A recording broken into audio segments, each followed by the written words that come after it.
Hi, my name is Mike, and welcome to my talk on attacking zero trust designs in 2021. I spend a lot of time thinking about zero trust designs. I'm really passionate about IAM, conditional access, and secure analytics. Some fun facts about me is that I'm growing out my hair to donate for cancer wigs. I'm into ham radio, I have 2 call signs, and I volunteer at the Saanich radio program here in Victoria. I'm into home labbing. I like pioneering computer systems like the DEC PDP-11 and PDP-8, and I have type 1 diabetes. I have an automated type 1 diabetic system where my blood glucose is automatically regulated with a pump system, and I also have it tied into my home automation where my lights turn red if my blood glucose goes too low, or it goes a different color if it starts going too high. If you ever have any questions about that for a family member, feel free to reach out to me on LinkedIn. As a summary of the talk today, we're going to do a brief introduction into zero trust design. We're going to talk about some of the problems with those design concepts in 2021. We're going to talk about some anti-patterns to watch out for, and we're going to talk about some offensive/defensive test cases that you can bring to your day-to-day work. At a high level, zero trust design principles are the following. As the name implies, you're never trusting. You're always continually verifying. The context is constantly being evaluated. The access is continually being verified. You're using least privilege design principles for all your system design aspects. You're using strong authentication, including attack-resistant MFA and conditional access concepts. And you're following a data-centric security approach. And all those points are great at a high level. I think nobody can argue that we all need those, and in concept, it's one of the greatest things to happen to security. For those at Google and Microsoft who have been doing this over the last decade, they've seen payoff in spades. The problem comes down to when you're doing it in your own enterprise, when things don't always work perfect, when you're having to integrate a ton of different systems that you're not all in control of. When you start getting down to the weeds, it's actually quite hard, and it's not always going to work the same way, and it's not always going to be perfect. That context is actually quite difficult to continually evaluate, and to continually verify. You're going to find that not all of your applications are going to be able to do that for.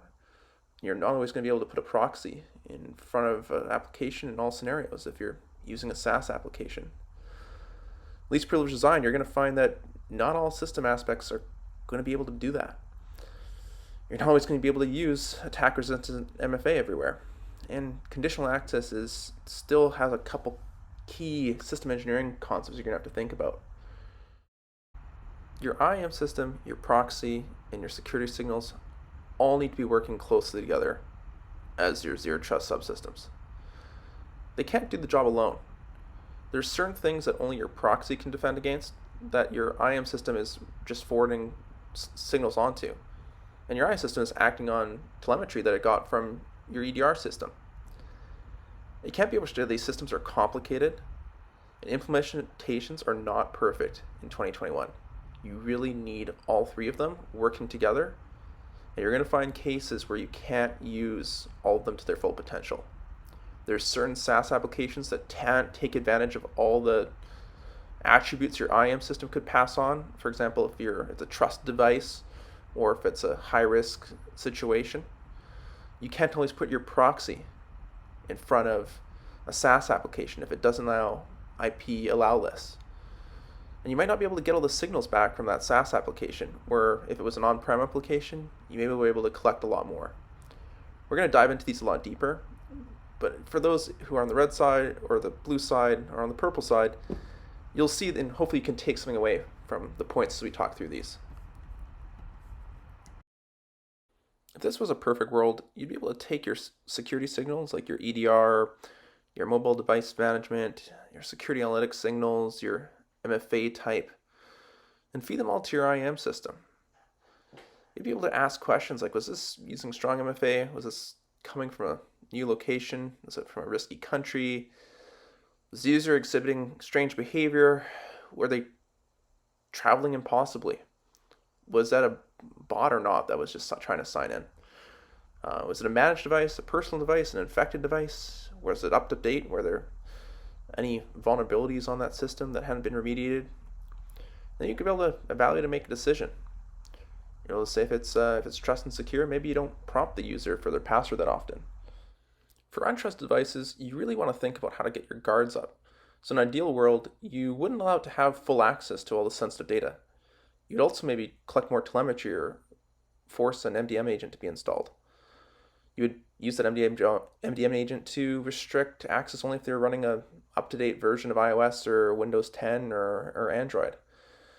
You would use a strong form of MFA, and you would collect more telemetry to see if the behavior was unusual and if this is an attacker trying to probe from a non-corporate device. You can think of how this affected large corporations like Twitter, where they've had administrative functions accessible from a non-corporate device. The attackers used their own personal devices to perform administrative functions within the Twitter admin system. If it was restricted only to admin systems and there was no access allowed from, or read-only access allowed only from an untrusted system, the damage would have been a lot less severe. In the ideal world, you would take the strongest stance against a compromised device. You would never allow a compromised device to connect in the first place. If a user did become compromised, say, started noticing strange behavior because they had just opened a macro-enabled Word document, you would cut those sessions off immediately. You would isolate the device. You would not allow them to start any more sessions. All the existing sessions to those SaaS applications would be cut off, and any existing ones would also be invalidated. As great as those three use cases were in the ideal world, it's very rare you actually are able to implement them fully. You're always going to have caveats. Things aren't going to ever work perfect. Some SaaS application prevalence checklists here that from experience have come across, and it's pretty comical when you map it against what those design principles were. You're very rarely going to find a SaaS application that lets you pass that device trust status or risk level during authentication. Very few support that. Changing device trust or risk level after authentication is even rarer. Very few applications out there on the market support changing that risk status after the application, or rather after the authentication has occurred. Revoking a session via SCIM or an API is also very rare. Some might allow you to revoke that user or disable that user via SCIM, but on the flip side, the session might actually still be live. So for those from the red team, or from a red perspective, test this. You're going to find that very few applications actually revoke the session in a timely manner. The user still has a page up. They're still able to do something dangerous. Having a different role based on that trust level is also very rare. Usually it's all or nothing. It's read-only or it's full access. There are some exceptions, but again, it's very rare in an enterprise to find all applications able to do this. You're going to find only a few you can send that trust level across. Or it's going to be something vertically integrated like the Azure stack, or something you've done custom. Outside of that, it's not something that developers are putting a ton of time into. Another thing that you'll find surprising in the enterprise world is session lifespan, depending on risk, or just being able to customize that at all, is quite rare. Usually it's all or nothing, and in some cases you don't even have the ability to change it at all. And finally, the last kind of AntiPEN you're going to find is that getting those signals out of those SaaS applications is very rare again. You're not often able to get what the user is doing with an application in a timely manner to be able to prevent some data leakage or something bad from happening. You're going to have to grab that from the proxy or somewhere else after the fact. Now, I said rare a whole bunch of times on purpose. What you're kind of seeing is these key kind of design aspects you expect to have are all rare. And when you kind of think back to the design principles of what we're trying to do with Zero Trust, these all go exactly against that. And it kind of becomes only if you're developing something you're on your own or you're in complete control of it, you're not going to be able to fully implement Zero Trust. That's not to say that these Zero Trust isn't something worth doing. It's definitely way better to have this at authentication than nothing at all. But this is just hopefully builds a picture from both the red and blue team that there's a lot of things you have to test, and you're not always going to be able to implement things the way you want. Now that we've taken the talk for a little bit of a darker turn, and we've gotten a little bit closer to reality, let's start breaking apart these subsystems further. MFA attack resistance is a big passion of mine. You can't always use WebAuthn everywhere.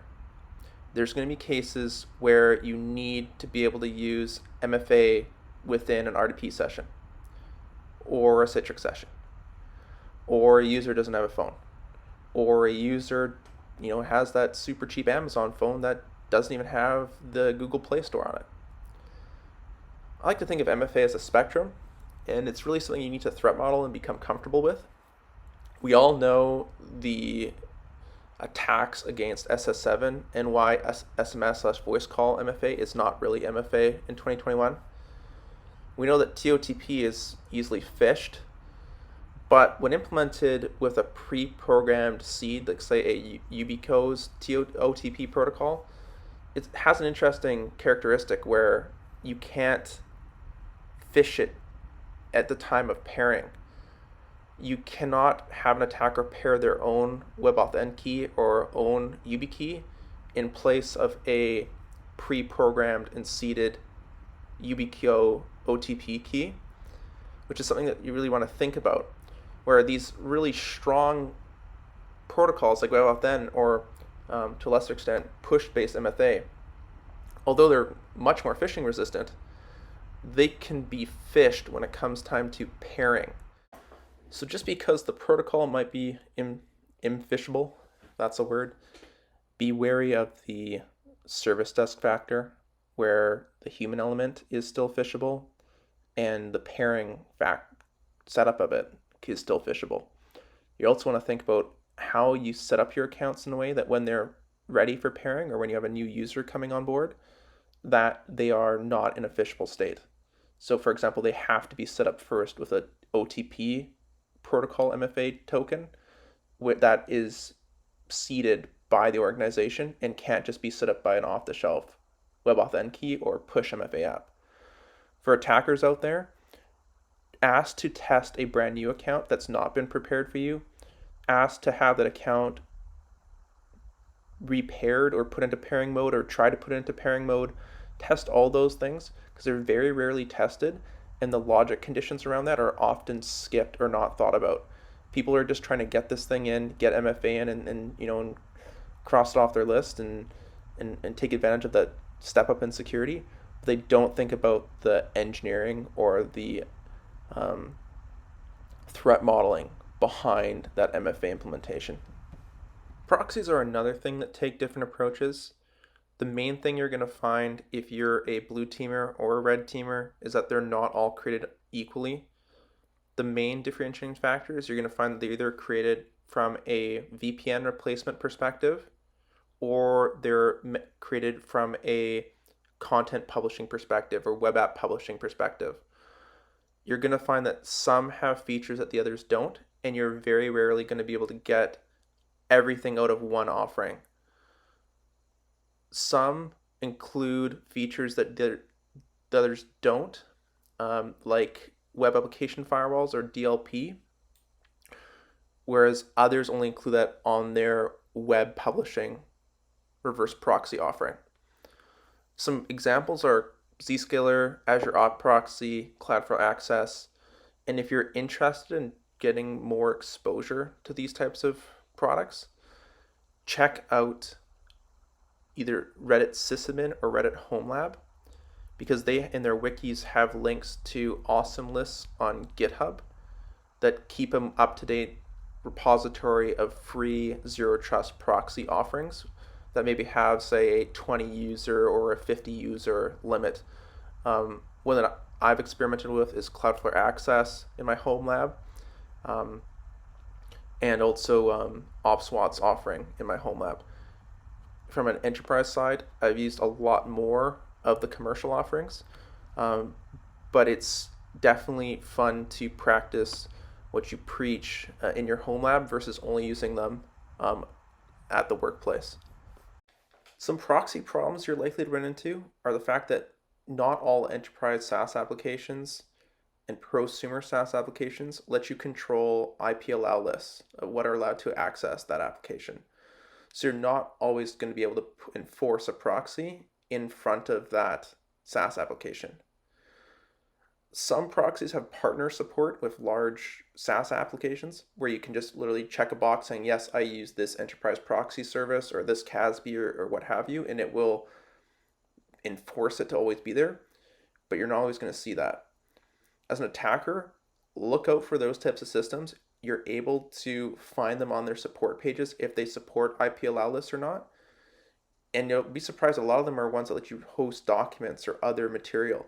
So you can use this as a place to get an initial foothold and then conduct further spear phishing campaigns after you've got access to a non-proxy protected SaaS application that has a really long session time, for example. I've seen a surprising number of products do this, and coupled with some of the other anti-patterns we've seen and talked about during this talk, it's a recipe for a bad situation. The ones that stand out the most to me that are dangerous in combination are when you can't put a proxy in front of it, you have a long session time that you don't control, you can't add factors like device trust or device risk during authentication. They don't have an API integration that lets you revoke a session. And when you couple all those with the fact you can't put a proxy in front of it to mitigate it, you've really reduced the zero trust implementation and zero trust defenses for that system. You're really not doing zero trust at that point. There are some proxy solutions for bring your own devices. Those are often virtual desktops or virtual browsers or browser pass-throughs. Take a look at that if you really need something for bring your own device. That's a good layer if you're able to enforce the proxy. But again, in 2021, it's not all one size fits all. Take it case by case. If you're an attacker, read the material. It's all open, what these applications support. Defenders, pay extra close attention to those systems that don't have those zero trust capabilities. You're not going to have this problem for your on-prem apps or apps that you're in control of. You're going to be able to do a full trust zero trust implementation. But for those SaaS apps that don't do these things, you really need to pay extra attention because those are probably going to become the new attacked entry points into your environment. Another difficulty with zero trust in 2021 is user sessions. SaaS apps and on-prem apps take different approaches to user sessions, and really you have to test all your implementations. As an attacker, really check to see if a user session is actually revoked if you trigger conditional controls. SCIM and APIs are great, but not all of them work equal. You'll find that some APIs do allow you to end user sessions, although rare, as mentioned earlier, but they don't always take effect immediately. Some apps you'll find you can revoke the user session or disable the user, but the existing sessions remain active for a period of time. This is why we kind of talked about the proxies first. You really need that proxy and the ability to immediately cut off all network traffic if you want that immediate ideal world zero trust implementation. Some good tests you can do is see what happens if you disable an account, using the standard user management interface or SCIM, and have a couple sessions open that have been live for various lengths of time. You'll often find that they actually don't even end until the internal session timer built into the application ends it. There's, like I mentioned before, there's often little customizability in those session timeouts when using SSO, which is strange because you'll find that a lot of SaaS apps give you the ability to set the user session time if you weren't using SSO. So really you got to test because it's not consistent, at least in 2021. If you're developing applications, give your end customer the ability to change that user session timeout to work with their IAM system. Give them the ability to revoke sessions via an API. Make sure those SCIM capabilities and API capabilities work immediately. That'll do a huge service to the community as they try and adopt zero trust with SaaS applications. Something else that needs to be done in the industry is scoping pen tests and red team engagements to test SaaS apps as well. We've seen a shift that some of the most sensitive data in an organization isn't on a file server anymore, isn't behind the corporate network. It's in some SaaS app.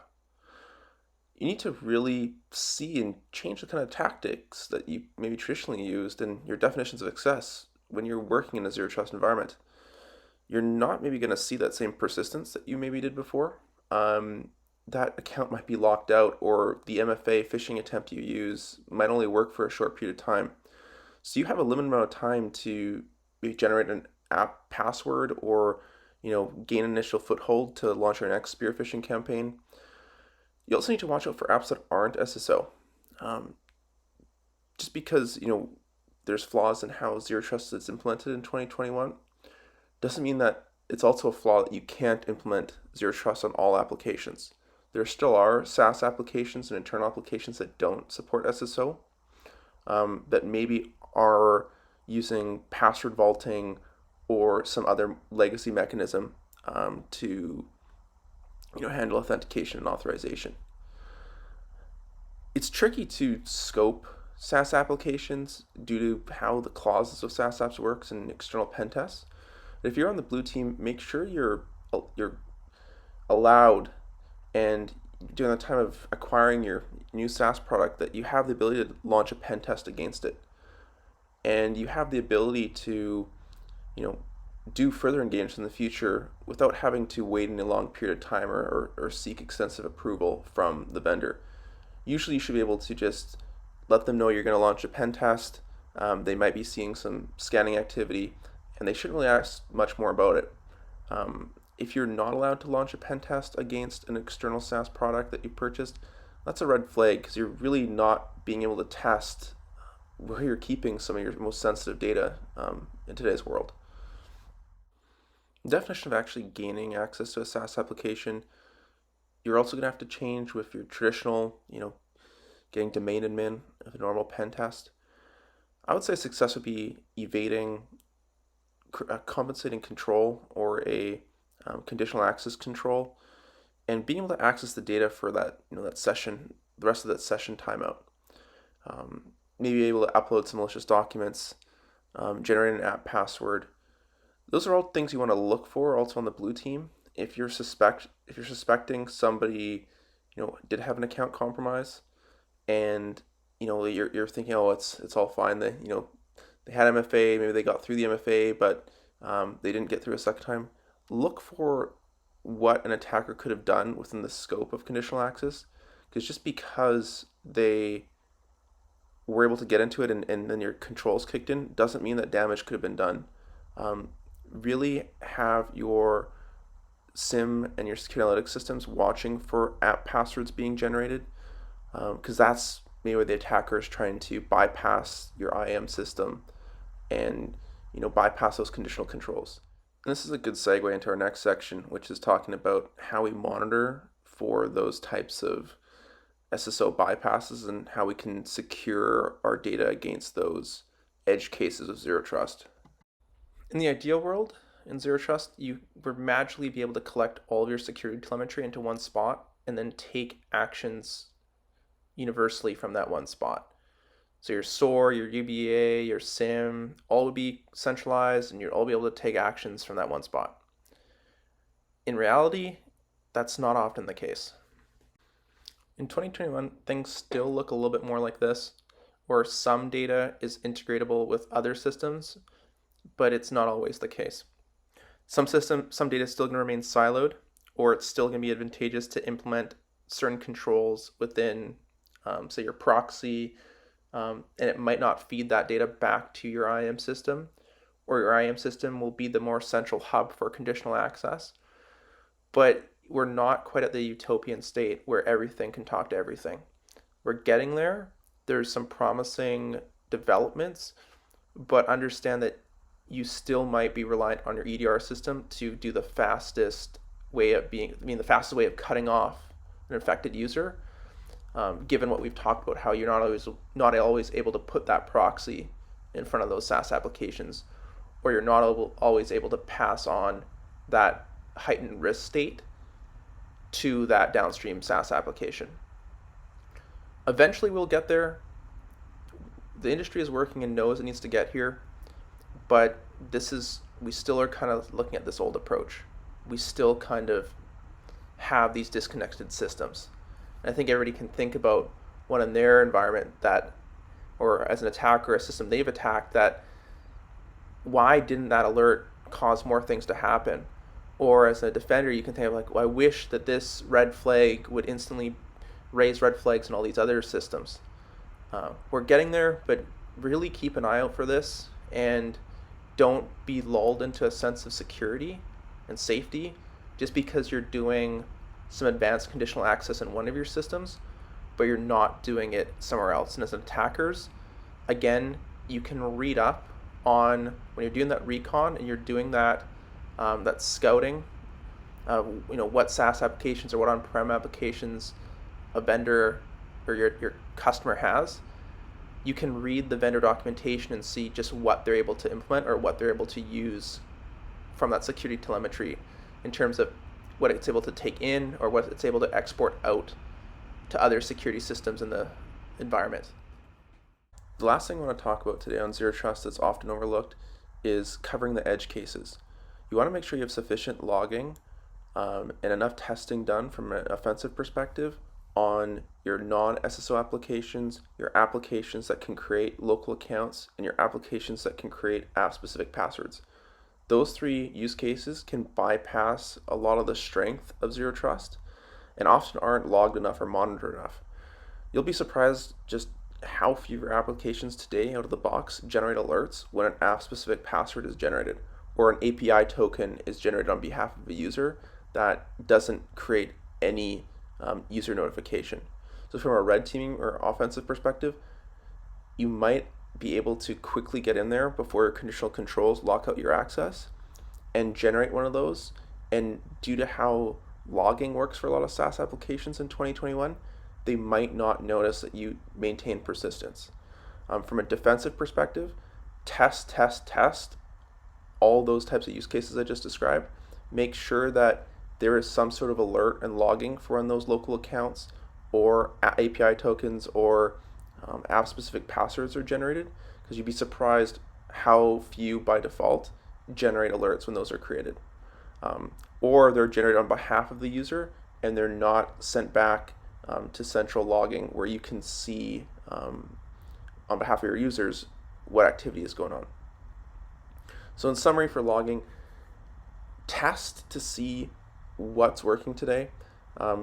We're not quite at that utopian state where we have that central repository, and you're going to find that at least in 2021, if you're not completely using a vertically integrated solution, there's some systems which are still advantageous to do certain controls in versus doing it centrally in one spot. We're getting there. There's products out there that are helping solve that problem, but we're still not there yet.